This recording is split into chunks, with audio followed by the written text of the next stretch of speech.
ನಮ್ಮ ಮನೆಗೆ ಬಂದು ಸೇರುವುದು ಹೊಸದಲ್ಲ. ಇದರಲ್ಲಿ ರಾಜಕೀಯವಾಗಿ ಅರ್ಥ ಕಲ್ಪಿಸುವ ಅಗತ್ಯ ಇಲ್ಲ ಎಂದು ಜಿಲ್ಲಾ ಉಸ್ತುವಾರಿ ಸಚಿವ ಸತೀಶ್ ಜಾರಕಿಹೊಳಿ ಶುಕ್ರವಾರ ಬೆಳಗಾವಿಯ ಕುವೆಂಪು ನಗರದ ನಿವಾಸದಲ್ಲಿ ಸುದ್ದಿಗಾರರೊಂದಿಗೆ ಮಾತನಾಡಿದರು. ಹೊಸ ವರ್ಷದ ಹಿನ್ನೆಲೆಯಲ್ಲಿ ಮುಖ್ಯಮಂತ್ರಿ ಹಾಗೂ ಕೆಲ ಸಚಿವರು ನಮ್ಮ ಮನೆಯಲ್ಲಿ ಸೇರಿ ಊಟ ಮಾಡಿದ್ದೆವು. ಮುಖ್ಯಮಂತ್ರಿ ಹೊಂದಾಣಿಕೆಯ ಬಗ್ಗೆ ನನಗೆ ಮಾಹಿತಿ ಇಲ್ಲ ಎಂದರು.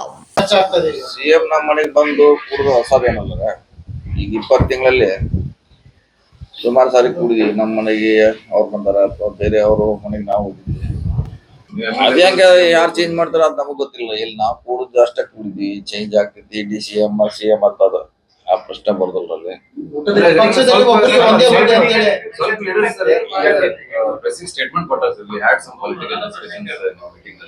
ಅದೇ ಹೇಳಿದ್ರಲ್ಲ, ಈಗ ಅಲ್ಲಿ ಬಂದಾಗ ರಾಜಕೀಯ ಬಗ್ಗೆ, ಸಂಘಟನೆ, ಮುಂದಿನ 28ರಲ್ಲಿ ನಮ್ಮ ಸರ್ಕಾರ ಬರಬೇಕು, ಇವೆಲ್ಲ ಚರ್ಚೆ ಸ್ವಾಭಾವಿಕ ಆಗಲ್ಲ ಅಂತ ಹೇಳಿಕ್ ಆಗಲ್ಲ.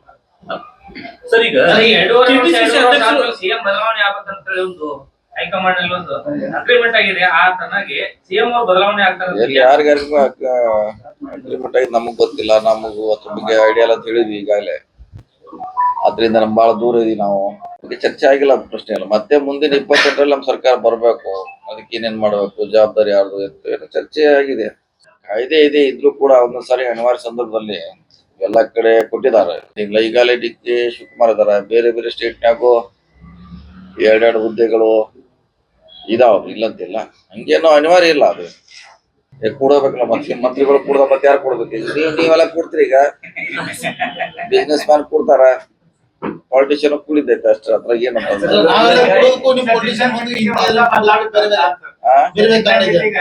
ಈಗಾಗಲೇ ಡಿ.ಕೆ. ಶಿವಕುಮಾರ್ ಇದ್ದಾರೆ. ಬೇರೆ ಬೇರೆ ರಾಜ್ಯದಲ್ಲಿ ಈ ರೀತಿ ಇವೆ. ಈಗ ಒಬ್ಬರಿಗೆ ಒಂದು ಹುದ್ದೆ ಅಂತ ಮಾಡಿದ್ದಾರೆ. ಬದಲಾವಣೆ ಏನೂ ಇಲ್ಲ, ಇರೋದನ್ನೇ ಸರಿ ಮಾಡಬೇಕು ಅಂತಿದೆ. ನಮ್ಮ ಹಂತದಲ್ಲಿ ಏನಿಲ್ಲ, ಪಕ್ಷದ ನಿರ್ಧಾರ ಮಾಡಿದೆ ಎಂದರು.